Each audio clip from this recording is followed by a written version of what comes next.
QR code আর QR code, চারোদিকেই শুধু QR code. সেটা ওয়াইফাইয়ের password collect করা থেকে শুরু করে রেস্টুরেন্ট বা যে কোনো ধরনের বিল পে অথবা যে কোনো ধরনের ভেরিফিকেশনে ব্যবহৃত হচ্ছে কিউআর কোড। বাট আপনি কি জানেন যে আজকে যে এই পপুলার কিউআর কোড এইটার আবিষ্কার হয়েছিল জাপানের কোনো এক গাড়ির কারখানায়? সাল 1994।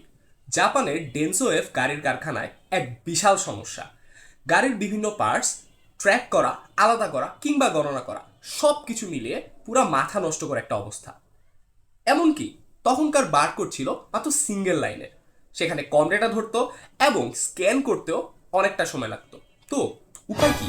এরপর জাপানিজ ইঞ্জিনিয়ার মাসাহিরো হারা ভাবলেন কেমন হয় যদি এমন একটা কোড বানানো যায় যেটা অনেক বেশি ডেটা ধারণ করতে পারবে এবং তাই স্ক্যান করা অনেক ফাস্ট হয়।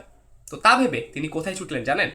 খেলনার দোকান। মাসাহিরো হারা ভাবছিলেন এমন একটা কোড বানাতে হবে যেটা চারিদিক থেকে স্ক্যান হবে আর অনেক তথ্য ধরে রাখবে। একদিন তিনি খেলনার দোকানে গিয়ে দেখলেন শিশুদের ব্লক গেম আর বোর্ড গেম, যেখানে ছোট ছোট ঘরগুলো একসাথে জুড়ে বড় প্যাটার্ন তৈরি করা হয়। ঠিক সেখান থেকেই তার মাথায় আইডিয়া আসে, তাহলে কোডটাও যদি ঘর ঘর করে অনেক তথ্য সাজিয়ে রাখে তাহলে কেমন হয়। এই ভাবনা থেকেই তৈরি হলো কুইক রেসপন্স কোড, যা আমাদের কাছে কিউআর কোড নামে পরিচিত। এই কোডের বিশেষত্ব হলো সাদা কালো বক্স প্যাটার্ন, যার তিন কোণে বড় স্কোয়ার আর ভেতরে তথ্য ভরা ছোট ছোট ঘর। তো যদি আপনাদের এরকম এডুটেনমেন্ট কন্টেন্ট ভালো লেগে থাকে তাহলে সাথেই থাকুন। দেখা হবে আরো অনেক নিত্য নতুন এডুটেনমেন্ট নিয়ে ভেরি সুন।